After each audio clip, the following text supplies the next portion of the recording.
My sister demanded I give her my savings. I said no, bought a one-way ticket abroad, and started a new career. 2 hours later, Dad texted, "Sign off on her mortgage or don't come back." By midnight, I closed every account she could access, 57 angry calls by morning. The conversation happened on a Tuesday afternoon. I was sitting at my kitchen table, laptop open, reviewing quarterly reports for the consulting firm where I'd spent the last 8 years climbing from junior analyst to senior project manager. My phone buzzed. Madison's name lit up the screen. "Hey, Soph," she said, her voice carrying that particular brightness she used when she wanted something. "Got a minute? I need to talk about something important." My older sister had always possessed this talent for making her problems sound like shared family emergencies. I closed my laptop, already bracing myself. "Jason and I found the perfect house," she continued without waiting for my response. 4 bedrooms, renovated kitchen, walking distance to those private schools we've been researching. The sellers accepted our offer, but there's a gap in our down payment. I stared at the wall calendar across from me, where I'd circled my upcoming trip to Barcelona. The consulting contract I'd negotiated would start in 3 weeks. My apartment lease had another 4 months remaining, but I'd already discussed breaking it early with my landlord. My work visa had been approved 3 weeks ago after months of paperwork. Everything was arranged. "How much of a gap?" I asked, though something in my chest already knew where this was headed. $38,000. "We're short exactly $38,000. She paused, letting the number settle. "I know you've been saving aggressively. Dad mentioned you had around $70,000 in your accounts." My jaw tightened. Dad had no business discussing my finances with anyone, but that argument could wait. "Madison, that money represents years of careful planning. I eat budget meals, I haven't taken a real vacation in 4 years, and I've been working towards something specific." "Right, your big European adventure," she said, dismissiveness creeping into her tone. "Sophie, I'm talking about a house. A real investment. A place where Jason and I can build our future, where our kids will grow up. You're talking about temporarily relocating for some contract work that might not even pan out." The condescension stung more than I expected.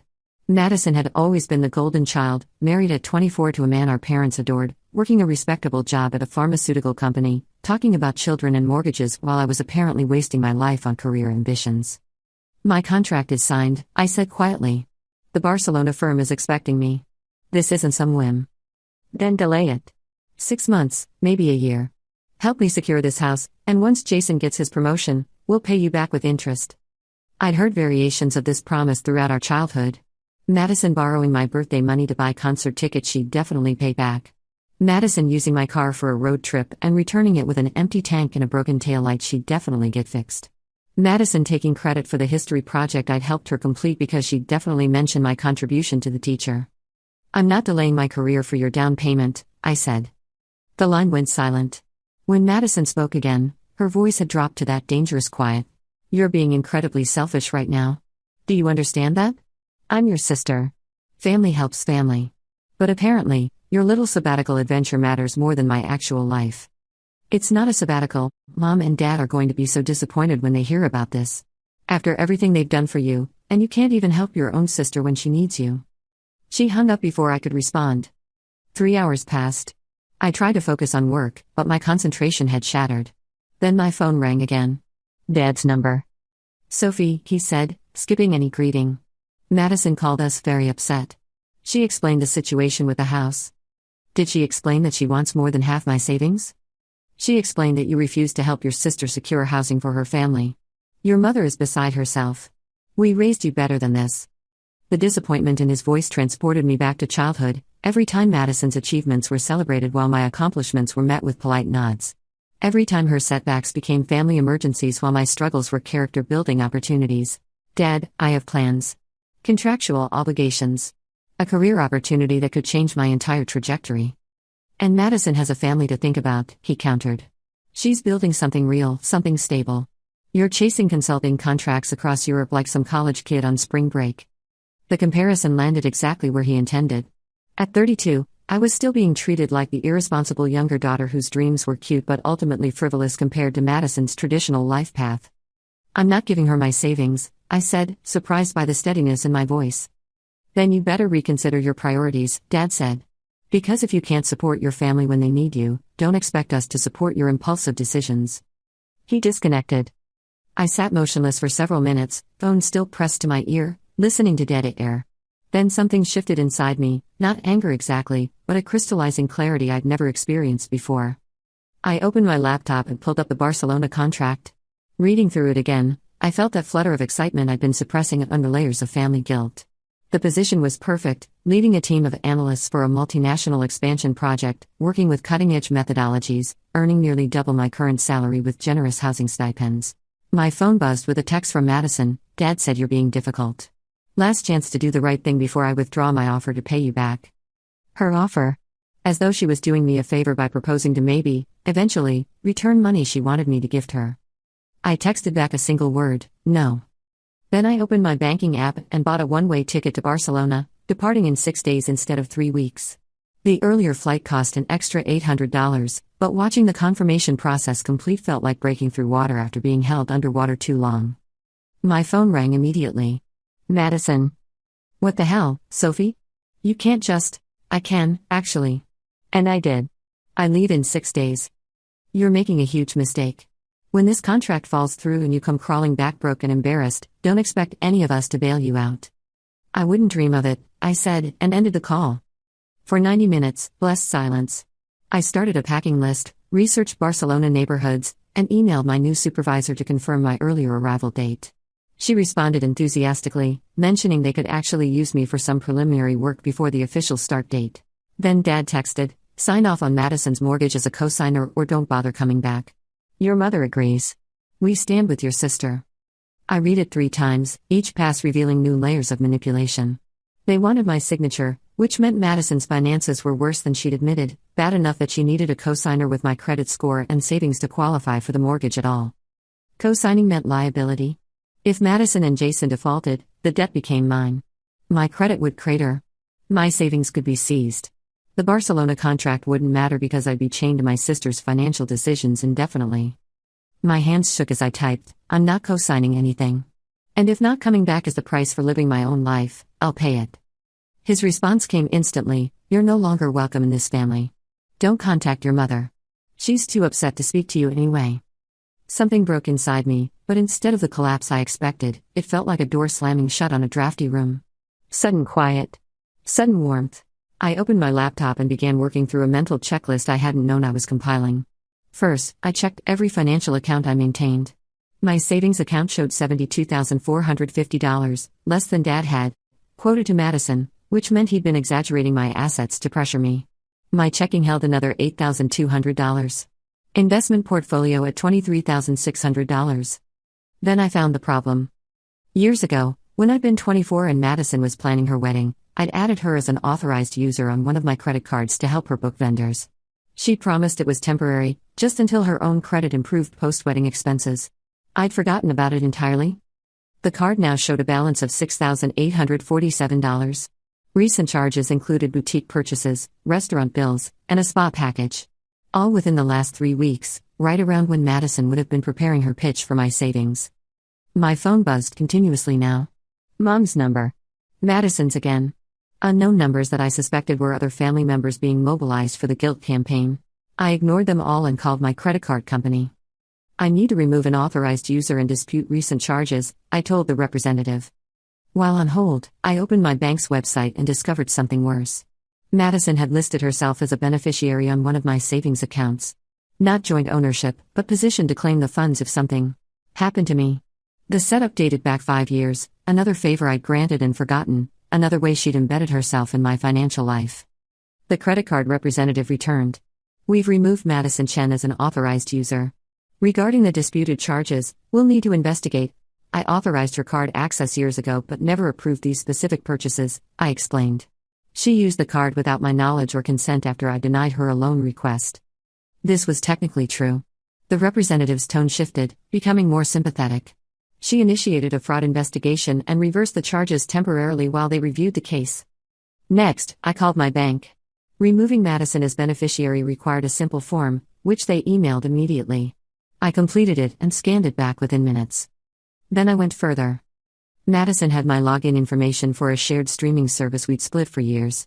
That login email matched my primary email address, the one connected to my banking, my investments, my entire digital life.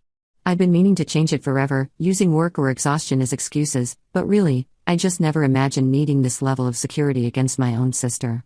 I changed every password, every security question, every recovery email and phone number. I enabled two-factor authentication on accounts that had been operating on trust alone. Each change felt like sealing a window I'd left open for years, never realizing how vulnerable I'd been. My phone hit 23 missed calls around 11 p.m. I silenced it entirely and kept working. I contacted my investment broker and added additional security protocols, verbal passwords required for any transactions, no changes to beneficiary designations without in-person verification, government ID. The overnight representative sounded confused by my urgency until I explained I was protecting my assets from family members with access to my personal information. "That's actually more common than you'd think," she said kindly. "I'm setting up the extra protection now. Your accounts are locked down tight."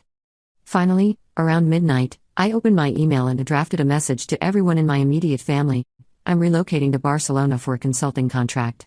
I will not be co-signing Madison's mortgage, contributing to her down payment, or maintaining any shared financial access with family members going forward. All accounts have been secured. This isn't negotiable or open for discussion. I wish you all well." I added my professional email address, the one they didn't have, and specified that my personal email would be discontinued. Then I pressed send and closed my laptop. Sleep seemed impossible, but exhaustion dragged me under around 2 a.m. I woke at 7 to my phone's persistent vibrating despite silent mode. The screen showed 57 missed calls, 34 text messages, and 12 voicemails. I made coffee first. Then I sat down and began reading. Madison's texts evolved from angry to desperate to threatening over the course of the night. 1:15 a.m., "You petty bitch, I can't believe you closed everything. We needed that card for closing costs." 1:47 a.m., "Jason is furious. You've ruined everything. The house is going to fall through because of you." 2:23 a.m., "Dad's right. You're selfish and immature and you're going to end up alone with your stupid career." 3:08 a.m., "Please, Sophie. Please. We're family. I'm begging you to reconsider." 3:45 a.m., "Fine. Keep your precious money. But don't come crawling back when your Barcelona dream falls apart."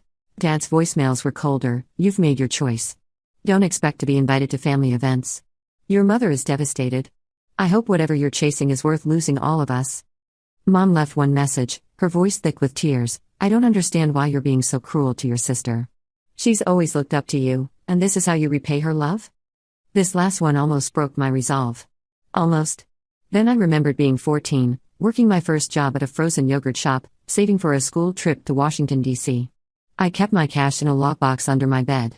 One morning, half of it was gone. Madison had taken it for a concert ticket, and when confronted, Mom had said, "She's your older sister. Sharing is what families do." I'd never made that trip to Washington. The coffee tasted bitter, but I drank it anyway, feeling the caffeine sharpen my thoughts. I had 4 days now before my flight. 4 days to finish severing ties, to prepare for a life where my family's emergencies were no longer my mandatory crises. Around 9 a.m., Madison called from Jason's phone. I answered, curious what new angle she'd attempt. "Sophie." Jason's voice, measured and diplomatic. "Look, I think things got heated last night. We're all just stressed about the house situation. Can we meet for coffee and talk this through like adults?" "There's nothing to talk through. My decision is final. I get that you're upset, but shutting down the credit card in the middle of our closing process was extreme. Madison's been crying all night. She genuinely didn't realize those charges would be a problem. She charged nearly $7,000 without asking permission, Jason, while simultaneously demanding $38,000 more. What part of that seems okay to you?" His pause stretched long enough that I could hear Madison coaching him in the background, her voice an urgent whisper. "She thought the card was still available for family use," he said finally. "She was trying to furnish our future home, make it nice for when we have kids. On my credit. With my money. After I explicitly said no to funding your down payment." My voice stayed level, which seemed to unsettle him more than anger would have. "Jason, I genuinely hope you two figure out the house situation. But not with my financial backing. You're really going to let your sister lose her dream home over this? Madison is 35 years old with a husband and 2 incomes. If you can't afford this house, buy something less expensive. That's what adults do." I hung up before he could respond. The next 3 days blurred together, packing, forwarding mail, negotiating an early lease termination with my landlord. Mrs. Patterson was surprisingly accommodating when I explained I was leaving for Barcelona 4 months ahead of schedule. She'd lived in Spain for a decade in her 20s and spoke wistfully about Mediterranean sunsets and the freedom of reinvention. "You're doing a brave thing," she said, agreeing to a reasonable early termination fee that I could easily afford. Most people spend their whole lives thinking about it. Each evening, my phone's missed call count climbed. Various cousins, family friends, even Madison's college roommate who I'd met exactly twice. Everyone had been recruited to convince me I was making a terrible mistake, destroying family bonds over money, betraying the sister who'd always been there for me. On the second day, my cousin Derek showed up at my apartment unannounced. I opened the door to find him standing there with coffee and an apologetic expression that immediately put me on guard. "Before you slam the door," he said, "I'm not here to lecture you. Can I come in for 5 minutes?" Against my better judgment, I let him inside. He surveyed the half-packed boxes and the growing pile of items tagged for donation. "You're really doing this," he said, sounding impressed rather than judgmental. "I really am." Derek set the coffee on my kitchen counter and leaned against it, arms crossed. "Your dad called my mom. Asked her to reach out to me, have me talk some sense into you. He painted this whole picture of you abandoning the family in their time of need. And you came to deliver that message?" "Hell no. I came to tell you I think you're a badass." He grinned. "Madison's been a nightmare since we were kids. Remember when she convinced everyone I'd stolen money from Grandma's purse at Christmas? Turned out she'd taken it for some limited edition makeup palette, but I was the one who got grounded for 3 months. I'd forgotten about that incident, but the memory surfaced now. Derek's protests of innocence, Madison's tearful insistence that she'd seen him near Grandma's purse, the family division that had lasted well into spring. Why didn't anyone believe you?" I asked. "Same reason they don't believe you now. Madison's always been skilled at playing the victim while orchestrating chaos." He picked up his coffee cup. "Anyway, I wanted you to know not everyone thinks you're the villain here. My mom doesn't either, for what it's worth. She just won't contradict your dad publicly." After Derek left, I felt marginally less isolated. But the calls continued, each one from someone who'd accepted Madison's version of events without question, who couldn't fathom that the quiet, responsible younger sister might have legitimate grievances. My former college roommate, Vanessa, called that evening. Unlike the others, she opened with, "Tell me your side." So I did.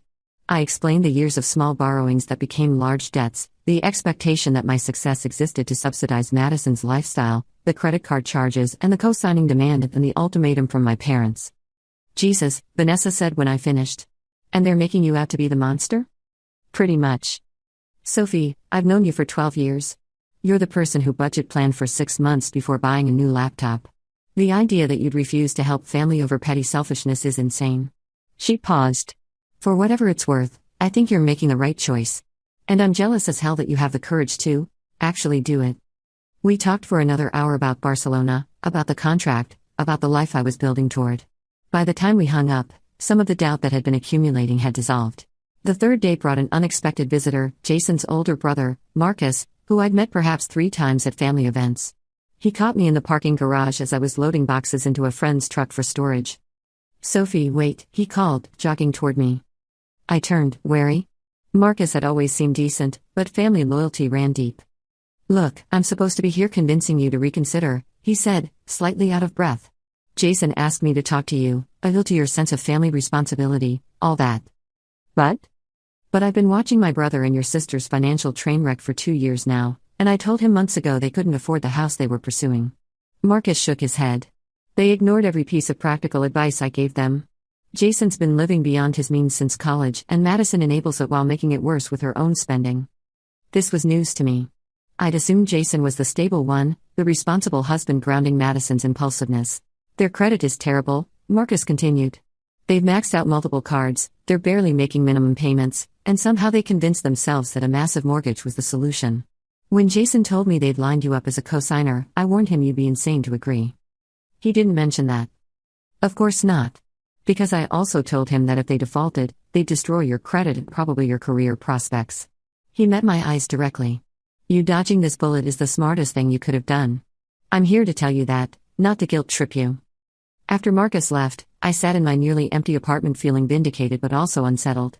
How many other family members privately agreed with me but publicly supported Madison out of obligation or fear of conflict? That night, I received an email from Madison herself. No subject line, just several paragraphs of raw emotion.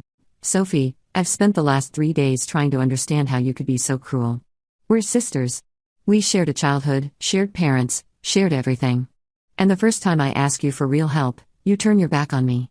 Do you remember when you were 16 and you wanted to go to that art program in Rhode Island? Mom and Dad said it was too expensive, but I used my graduation money to help pay for it. I sacrificed for you. I've always sacrificed for you. Now I'm asking for the same support, and you're acting like I'm some stranger trying to scam you. The credit card charges, I was furnishing our house. A place where you'd have been welcome anytime, where your future nieces and nephews would have grown up knowing their aunt. But instead, you've chosen a job over family. You've chosen money over love.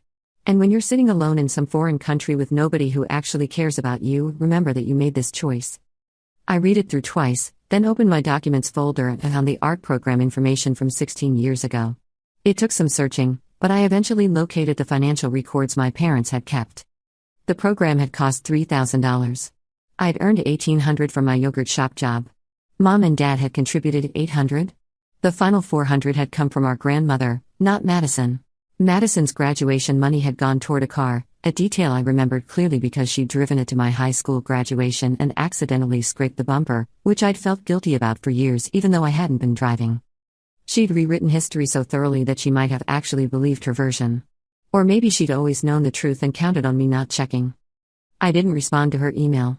There was nothing to say to someone who'd lie that egregiously and expect it to go unchallenged. The morning of my departure, I woke at 4 a.m., too restless to sleep. I made coffee and stood by my apartment window, watching Philadelphia's pre-dawn streets, wondering if I'd feel nostalgic later for this view, this city, this life I was abandoning. I didn't feel nostalgic. I felt free. My phone buzzed with a text from my mother, "Please don't go. We can work this out. Family is everything." I stared at that message for a long time. Family is everything, the phrase that had governed my entire existence, that had been wielded like a weapon at every time I considered prioritizing myself. But family wasn't everything. Some families were toxic. Some families demanded you set yourself on fire to provide them warmth. Some families loved you conditionally, only when you were useful, compliant, willing to sacrifice your dreams for their comfort. I typed back, "Families should want what's best for each other. This is what's best for me." Then I silenced my phone, gathered my luggage, and headed for the airport. Except Madison had never been there for me. Not when I'd worked 3 part-time jobs to avoid student loans while she partied through undergrad on Mom and Dad's dime. Not when I'd spent my 27th birthday alone in a hospital waiting room during an appendectomy because she'd been too busy with wedding dress shopping. Not when I'd been passed over for promotion last year and she'd responded with, "Well, maybe if you were more of a team player like Jason." The realizations kept coming, each one a small earthquake rearranging my internal landscape. The night before my flight, I allowed myself one moment of doubt. I sat in my empty apartment, surrounded by suitcases and boxes designated for storage, and considered calling Madison. Apologizing. Finding some compromise that would restore the family peace. Then my phone rang. Unknown number. Against my better judgment, I answered. "Sophie, this is Aunt Carol." My mother's older sister, a woman I'd always respected for her directness. "Hi, Aunt Carol. I'm calling because your mother asked me to, but not for the reasons she thinks." Carol's voice carried a wry amusement. "She wanted me to convince you to help Madison with his house purchase. Instead, I'm calling to tell you congratulations on your new job and to ask if you need anything before you leave." The kindness caught me completely off guard. My throat tightened. "Thank you," I managed. "Your mother means well, but she's always enabled Madison's entitlement. Your father too. They've spent 3 decades treating you like the responsible one who doesn't need support because you're so capable, while Madison gets rescued from every consequence." She paused. "I watched you grow up apologizing for taking up space while your sister demanded the spotlight. If you don't leave now, you'll still be apologizing at 50. Tears spilled over before I could stop them. "I'm scared," I admitted. "What if they're right? What if I regret this?" "Then you regret it in Barcelona with an international career and your savings intact," Carol said firmly.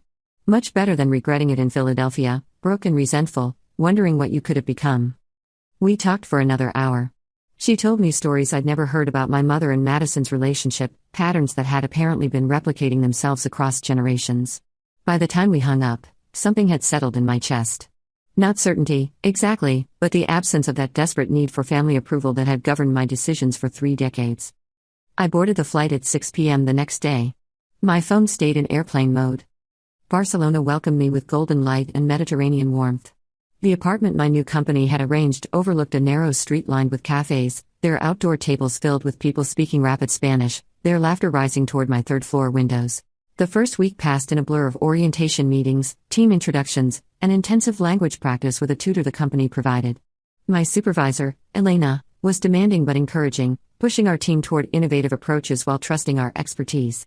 She introduced me to her network across the city, and suddenly I was having dinners with professionals from 6 different countries, discussing projects and possibilities I'd never imagined accessible. 2 weeks in, I finally checked the phone number I'd kept active for emergencies. 43 new voicemails. I deleted them without listening. But I did read through the texts, watching the evolution from anger to bargaining to, eventually, a kind of resigned hostility. Madison's final message, sent 3 days after I'd left, the house fell through. Jason's parents had to co-sign a different property in a worse neighborhood because apparently you weren't the only person who refused to help us. I hope you're happy. You've destroyed our future for your selfish adventure. I felt something reading that, but it wasn't guilt. It was clarity. Their backup plan had involved multiple people refusing to take on their financial risk. I wasn't the villain. I was just the first person who'd said no. 2 weeks in, I finally checked the phone number I'd kept active for emergencies. 43 new voicemails. I deleted them without listening. But I did read through the texts, watching the evolution from anger to bargaining to, eventually, a kind of resigned hostility. Madison's final message, sent 3 days after I'd left, the house fell through. Jason's parents had to co-sign a different property in a worse neighborhood because apparently you weren't the only person who refused to help us. I hope you're happy. You've destroyed our future for your selfish adventure. I felt something reading that, but it wasn't guilt. It was clarity. Their backup plan had involved multiple people refusing to take on their financial risk. I wasn't the villain. I was just the first person who'd said no. A week later, I received a Facebook message from someone I hadn't thought about in years, Rachel, Madison's maid of honor from her wedding. We'd never been close, but she'd always been kind to me at family gatherings. Sophie, I hope this doesn't seem intrusive, but I wanted to reach out. Madison's been posting constantly about what happened, painting you as this selfish monster, and it's not sitting right with me. I've known Madison for 15 years, and I've watched her pull similar stunts on other people. You're just the first person who actually said no and stuck to it. We ended up video chatting that evening. Rachel told me stories I'd never heard, Madison borrowing money from mutual friends and never repaying it, Madison taking credit for group projects in college, Madison manipulating situations to ensure she always came out looking like the victim or the hero. There was this one time senior year, Rachel said, when Madison convinced 3 of us to pool money for a beach house rental for spring break. We each put in $400. Then she discovered the place was already booked and kept our money to save for next year. We never saw that money again, and there was never a next year. Why did you stay friends with her? I asked. Rachel's expression turned rueful. Honestly? Because being on Madison's good side was easier than being on her bad side. She's charismatic and fun when she wants to be, but cross her and she'll run a campaign against you that makes high school bullying look subtle. She paused. I'm not proud of that. But watching what she's doing to you now, how she's mobilized your whole family against you, it's finally made me see how toxic that friendship was. I've been slowly distancing myself. That conversation shifted something in me. I'd spent weeks second-guessing myself, wondering if I'd overreacted, if maybe I should have found some compromise. But Rachel's perspective confirmed what I'd suspected. Madison's behavior wasn't about me specifically. It was a pattern, and I was just the first person in our family brave enough to break it. The work in Barcelona intensified as I moved past orientation into actual project management. Our team was developing a supply chain optimization model for a client expanding into Eastern European markets, and the complexity was exhilarating. Elena pushed us hard but celebrated our wins enthusiastically, and I found myself working longer hours than I ever had in Philadelphia while feeling energized rather than drained. 3 weeks into the project, Elena pulled me aside after a successful presentation to the client. Sophie, you have exceptional instincts for this work, she said. The way you identified those bottlenecks in the distribution network, the client specifically mentioned how impressed they were. Thank you. It's a fascinating project. I want to be transparent with you about something, Elena continued. When we hired you, we saw your resume and were confident in your technical skills. But we'd had challenges with some American hires adjusting to the international environment, the cultural differences, the ambiguity. I had concerns about whether you'd thrive here. My stomach tightened slightly. And now? Now I'm wondering if you'd consider extending your contract beyond the initial term. We have projects lined up in Amsterdam, Prague, and potentially Singapore. You'd be leading larger teams, taking on more strategic responsibility. She smiled. Essentially, I'm asking if you'd be interested in making this permanent rather than temporary.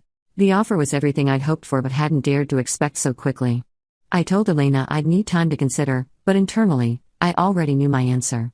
The life I was building here felt more authentic than anything I'd left behind.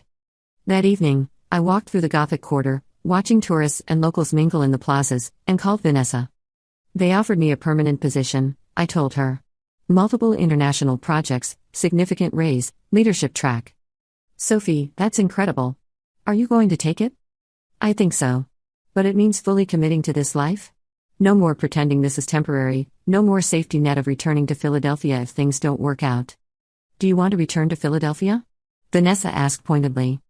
I thought about my empty apartment, my family's conditional love, the weight of expectations I'd carried for 3 decades. No. I really don't. Then stop treating this amazing opportunity like you need permission to be happy. Take the job. Build the life. Send me pictures of Barcelona sunsets and make me jealous. I accepted Elena's offer the next day.